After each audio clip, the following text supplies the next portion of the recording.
नमस्कार साथियों एवं प्यारे बच्चों, प्रिंस क्लासेज के YouTube चैनल पर आपका बहुत ही हार्दिक स्वागत है।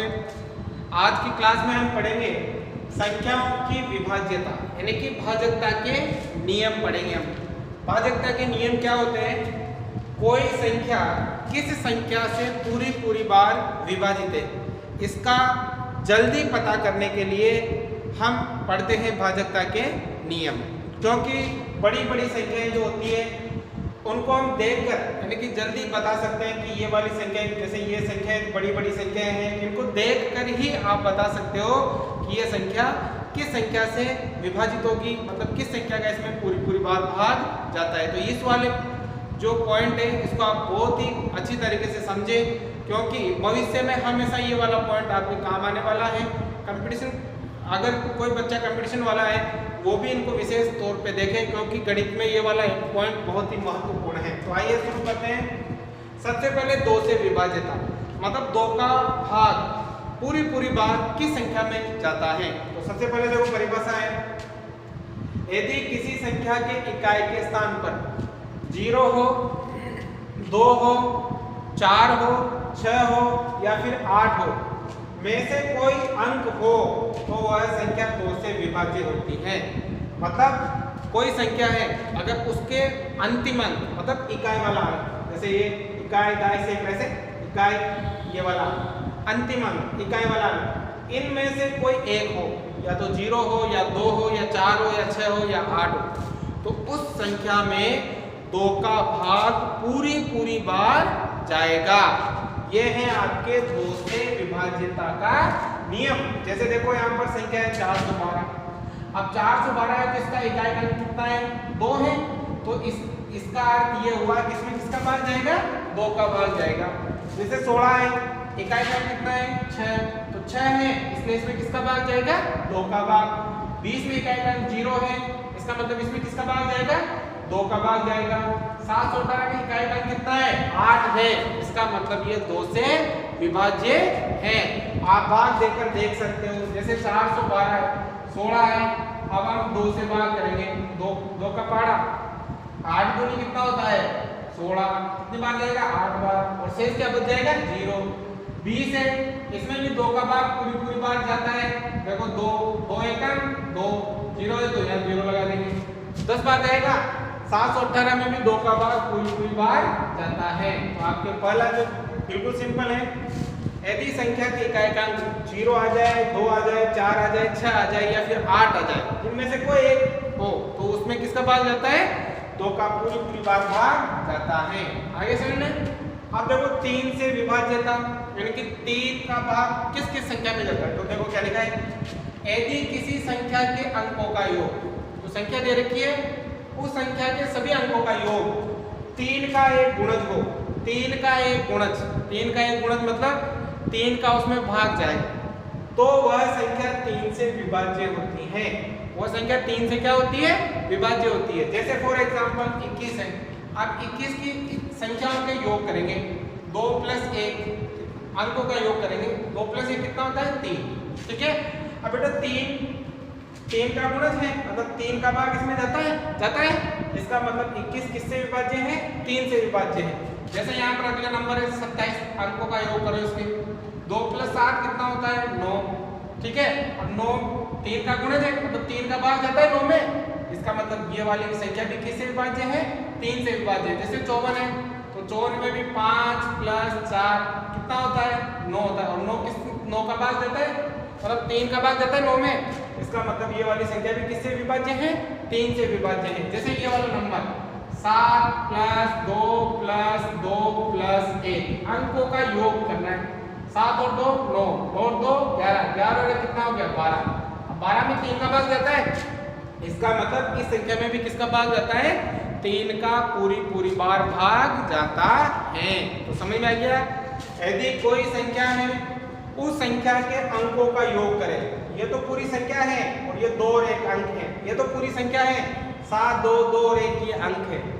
अंकों का योग 3 का गुणज हो, 3 का गुणज मतलब उसमें किसका भाग जाए? 3 का भाग जाए। जैसे इनके अंकों को जोड़ा कितना है? 12 में 3 का भाग जाता है, इसका मतलब 7221 में भी किसका भाग जाएगा? 3 का भाग पूरी बार जाता है। आप देख सकते हो 7221 में किसका भाग देना है? 3 का। देखो 3 दूनी 6, कितना बच गया? 1, कितना होता रहा? 2, ठीक है। 4 3 12, ठीक है। 4 5 कितना बच गया? 0, कितना होता रहा? 2, भाग नहीं जा रहा तो क्या लगा देंगे? 0, कितना होता रहा? 1, 7 3 21, तो भाग कितनी बार जाएगा? 2407 बार।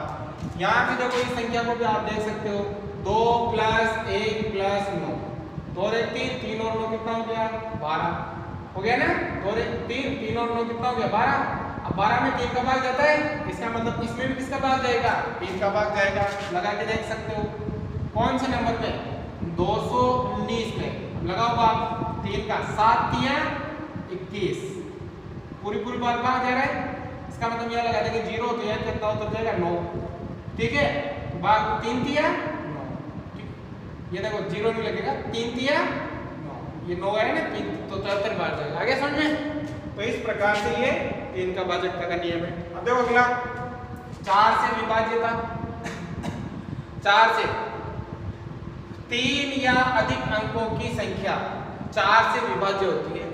3 या उससे अधिक अंकों की संख्या ही 4 से विभाज्य होती है। 3 या उससे अधिक अंकों की संख्या, ठीक है। यदि उसके अंतिम 2 अंकों से बनी संख्या 4 से विभाज्य हो, यदि उसके अंतिम 2 अंकों से बनी संख्या किससे विभाज्य हो? 4 से। देखो पहला नियम तो 3 या अधिक अंकों की संख्या होनी चाहिए। तो देखो यहाँ पर ये 3 अंकों की संख्या, ये 4 अंकों की, ये 4 अंकों की और ये 5 अंकों की, ठीक है। और दूसरा काम, उस संख्या के अंतिम 2 अंकों में किसका भाग जाना चाहिए? 4 का। देखो यहाँ अंतिम 2 अंक कितना है? 12। 12 में किसका भाग जाता है? 4 का जाता है। इसका मतलब 212 में भी किसका भाग जाएगा? 4 का। यहाँ देखो अंतिम 2 अंक कितने हैं? 16। 16 में 4 का भाग जाता है, 4 चौको 16। इसका मतलब इस पूरी संख्या में किसका भाग जाएगा? 4 का भाग जाएगा। यहाँ अंतिम 2 अंक देखो 32। 32 में 4 का भाग जाता है, 4 8 32। इसका मतलब इस पूरी संख्या में किसका भाग जाएगा? 4 का भाग जाएगा। यहाँ पर भी देखो 24। 24 में किसका भाग जाता है? तो 4 का भाग जाता है। इसका मतलब इस पूरी संख्या में किसका भाग जाएगा? 4 का भाग जाता है। तो आपको क्या देखना है? संख्या के अंतिम 2 अंकों में अगर 4 का भाग जाता है तो उस पूरी संख्या में भी किसका भाग जाता है? 4 का भाग जाता है। ये 4 से भाजकता का नियम हो जाएगा। चाहे तो आप भाग देख सकते हो, जैसे यहाँ पर 35 16 है, ठीक है। कितने? 35 16। अब 35 16 में ये 35 16 4 से डिवाइड करना है, ठीक है। तो देखो पहले 3 में तो जाएगा नहीं, 35 में देना पड़ेगा। तो 8 चौक 32, 8 बार गया, शेष कितना बच गया? 3, कितना होता रहा? 1। 7 चौक 28, कितना बच गया? 31 में से 28 गया तो 3, कितना होता रहा? 6। 9 चौक 36, पूरी बार भाग गया। तो आपको समझ में आ गया 4 से विभाज्यता का नियम। यदि अंतिम 2 अंकों में 4 का भाग जाता है तो संख्या कितनी भी बड़ी हो उसमें किसका भाग जाएगा? 4 का भाग जाएगा। अब देखो 5 से विभाज्यता बिल्कुल सिंपल है। यदि किसी संख्या के इकाई का अंक 0 या 5 हो, यदि किसी संख्या के इकाई का अंक यानी कि अंतिम अंक या तो 0 हो या फिर 5 हो, तो वो किससे विभाज्य है? 5 से। देखो 10 इकाई का अंक 0 है मतलब 5 का भाग जाएगा। 15 में इकाई का अंक 5 है मतलब 5 का भाग जाएगा। यहाँ इकाई का अंक 5 है मतलब 5 का भाग जाएगा। इकाई का अंक 0 है मतलब 5 का भाग जाता है। समझ में आ गई ये वाली? आप भाग लगाकर इनमें चेक कर सकते हो। अब देखो अगला 6 से विभाज्यता क्या कहती है? देखो ध्यान से समझ लेना। यदि कोई संख्या 2 और 3 से विभाज्य हो, यदि कोई संख्या 2 से भी विभाज्य हो और 3 से भी विभाज्य हो, तो वह संख्या 6 से विभाज्य होती है। वह संख्या किससे विभाज्य होती है? 6 से। देखो यहाँ 18 है। अब 18 में 2 से भाजकता का नियम भी लगता है। 2 से भाजकता का नियम क्या है? इकाई का अंक 0 2 4 6 या 8 हो। तो देखो यहाँ पर इकाई का अंक कितना है? 8 है। 2 से विभाज्य है। और 3 से विभाज्यता का नियम क्या है? यदि किसी संख्या के अंकों का योग 3 का एक गुणक हो, तो अंकों का योग करके देख लो। 1 और 8 कितना होता है? 9। और 9 में किसका भाग जाता है? 3 का। मतलब 18 में 3 का भी भाग जाता है और 2 का भी जाता है। इसका मतलब इसमें किसका जाएगा? 6 का भी भाग जाएगा। 36 18 होता है। देखो अगला नंबर 24। 24 का इकाई अंक कितना है 4। इसका मतलब ये किससे विभाज्य है 2 से। अब दोनों को 2 और 4 कितना हो गया 6। 6 किससे विभाज्य है 3 से। तो ये 2 से भी विभाज्य है 3 से भी विभाज्य है तो किससे 6 से भी विभाज्य होगी। अगला देखो ये 27 24 है। अब यह इकाई अंक 4 है। इसका मतलब ये 2 से विभाज्य है। अब 3 से चेक करते हैं इसको 2 + 7 + 2 + 4 ठीक है ना। 2 और 7 9 और 2 11 11 और 4 कितना हो गया 15। 15 में 3 का भाग जाता है। इसका मतलब इसमें भी 3 का भाग जाएगा और इसमें 6 का भाग भी जाता है। तो आप ट्राई कर सकते हो। तो 27 और 24 इसका भाग लगाएंगे 6 का। 6 चौका 24 4 बार गया बचा कितना 3 कितना हो जाएगा 2। 6 पंजियो 30 कितना बचा 2 कितना हो जाएगा 4। 6 चौका 24 ठीक है। जरा पूरी बार तो आपको ध्यान रखना है 6 का क्या नियम है यदि कोई संख्या 2 और 3 दोनों से विभाज्य हो तो वो 6 से भी क्या होगी विभाज्य होगी। आगे समझ में 8 से विभाज्य था। 4 या उससे अधिक अंकों की कोई संख्या 8 से विभाज्य होती है। 4 या उससे अधिक अंकों की संख्या किससे विभाज्य होती है 8 से। यहाँ देखो 4 से विभाज्यता में क्या था 3 या उससे अधिक अंकों की संख्या 4 से विभाज्य होती है। और यहाँ 8 से विभाज्यता में क्या है 4 या उससे अधिक अंकों की संख्या 8 से विभाज्य होती है। यदि अंतिम 3 अंकों से बनी संख्या 8 से विभाज्य हो। अंतिम 3 अंकों से बनी संख्या किससे विभाज्य हो 8 से। तो देखो अंतिम 3 अंक है ठीक है 216 है। अब हम चेक करेंगे 216 में 8 का भाग जाएगा क्या 216 में 8 का 8 दूनी 16 21 में 16 के कितने बच गए 5 कितना होता है 6 8 7 56। जरा पूरी बार भाग अगर अंतिम 3 अंकों में 8 का पूरी बार भाग जाता है तो आगे कितने भी नंबर हो इसमें भी पूरी बार भाग जाएगा। जैसे यहाँ पे 216 ही है। अब 216 में किसका भाग जाता है 8 का जाता है मतलब 8216 में भी किसका जाएगा 8 का जाएगा। यहाँ देखो अंतिम 3 अंक चेक करो। अंतिम 3 अंक ये रहे पहले 104 में 8 का भाग लगाओ। 104 में किसका भाग लगाना है 8 का 8 एकम 8 कितना बच गया 2 कितना होता रहा 4 8 3 24 भाग जा रहा है पूरी बार। इसका मतलब इस संख्या में भी 8 का भाग पूरी बार जाता है। तो समझ में आएगा। जैसे यहाँ पर चेक कर लीजिए आप लोग अंतिम 3 अंकों में अगर 8 का भाग जाता है तो संख्या आगे कितनी भी हो किसका भाग जाएगा 8 का भाग पूरी बार जाता है। तो ये है 8 से भाज्यता का नियम। आप 4 और 8 को एक साथ याद रख सकते हो। देखो 4 में भी ये रूल है और 8 में भी ये रूल है। 4 का अंतिम 2 अंकों में देखना है और 8 का अंतिम 3 अंकों में देखना है ठीक है। 9 से विभाज्यता यदि किसी संख्या के अंकों का योग 9 से विभाज्य हो जैसा 3 का था वैसा ही 9 का है। जैसा 4 का था वैसा ही 8 का है। देखो यहाँ पर 9 यदि किसी संख्या के अंकों का योग 9 से विभाज्य हो तो वह संख्या भी 9 से विभाज्य होगी। संख्या दे रखी है 18 अंकों का योग करो 1 + 8 कितना होता है 9 और 9 में 9 का भाग जाता है। इसका मतलब 18 में भी 9 का भाग जाएगा। जैसे 27 2 और 7 कितना होता है 9 9 में 9 का भाग जाएगा तो 27 में भी 9 का भाग जाएगा। 45 4 और 5 9 9 में 9 का भाग जाता है तो 45 में भी 9 का भाग जाएगा। जैसे ये वाला 4 + 6 + 0 + 8 4 और 6 10 10 और 0 10 10 और 8 18 तो 9 का भाग 18 में जाता है। इसका मतलब 4608 में भी किसका भाग जाएगा 9 का। लगा के देख लो 4608 9 से 9 पंजियों 45 कितना बच गया 1 कितना होता रहा 0 9 एकम 9 कितना बच गया 1 कितना होता रहा 8 9 दूनी 18 जा रहा है ना। तो आपको 3 और 9 का सेम है 4 और 8 का सेम है और ठीक है।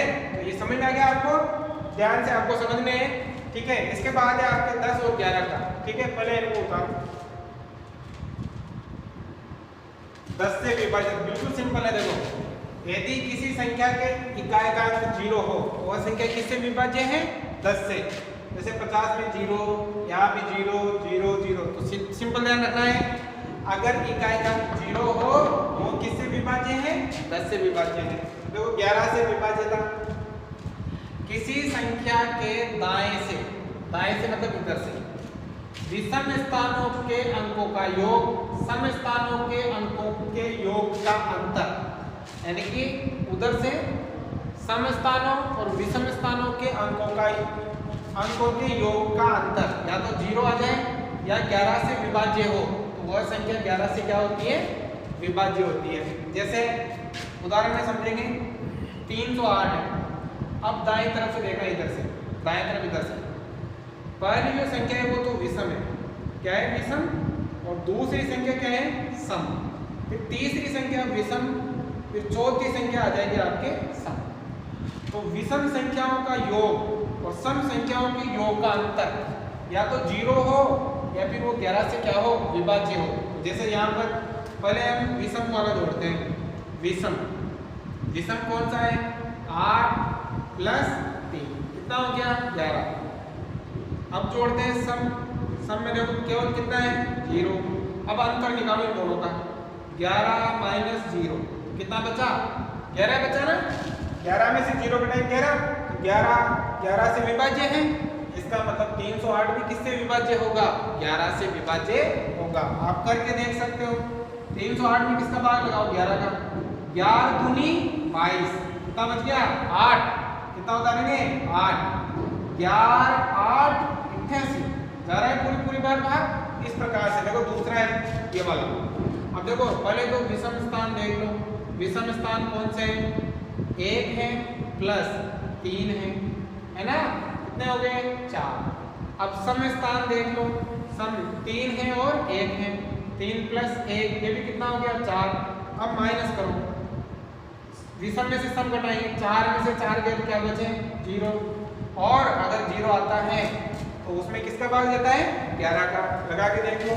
1331 में किसका भाग लगाना है? 11 का। 11 एकम 11 कितना बच गया? 2 कितना होता ना? 3। 11 दूनी 22 कितना बच गया? 1 कितना होता ना? 1 11 एकम 11। ठीक है ना? एक और हमारे ये वाला लिख रखा है, इसका भी हम चेक करते हैं। विषम स्थान देख लो पहले तो। विषम देखो पहले तो विषम स्थानों का 1 मतलब 9 प्लस 8 प्लस 6 जोड़ो कितना होता है?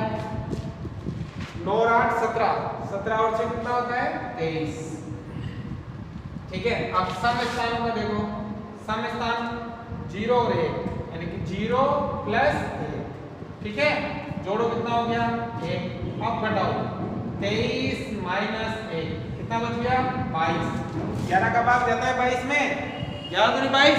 इसका मतलब इस संख्या में किसका भाग जाएगा? 11 का भाग जाएगा। समझ में आ गया होगा? एक बार और देखिए, अगर समझ में नहीं आया हो तो, और कोई प्रॉब्लम हो, कोई समस्या हो तो मुझे कमेंट करके जरूर बताएं। ठीक है।